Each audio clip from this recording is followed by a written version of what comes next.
ஓணம் பண்டிகையை ஒட்டி உதகையில் சுற்றுலா பயணிகளின் கூட்டம் அலைமோதியது. இதனால் மலை ரயிலில் இடம் கிடைக்காமல் சுற்றுலா பயணிகள் ஏமாற்றமடைந்தனர்.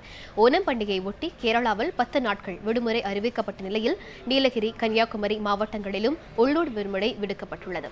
இதனால் நீலகிரி மாவட்டம் உதகை, குன்னூருக்கு வரும் சுற்றுலா பயணிகளின் எண்ணிக்கை அதிகரித்ததால் அங்கு கூட்டம் அலைமோதியது. மேட்டுப்பாளையத்தில் இருந்து குன்னூருக்கு செல்லும் மலை ரயிலிலும், குன்னூரிலிருந்து உதகைக்கு செல்லும் மலை ரயிலிலும் சுற்றுலா பயணிகளின் கூட்டம் அதிகரித்து காணப்பட்டது. இதனால் ரயிலில் நின்று கொண்டே செல்லும் நிலைக்கு அவர்கள் தள்ளப்பட்டனர்.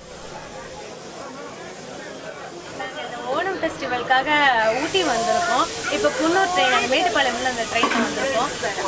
கேரளாவில் எல்லாம் 10 days லீவ் விட்டுருக்கிறதுனால இந்த எல்லாம் ஊட்டிக்கு வந்திருக்காங்க போல இருக்கு. கொஞ்சம் கூட்டமாக அன்கம்ஃபர்டபுளாக தான் இருக்கு.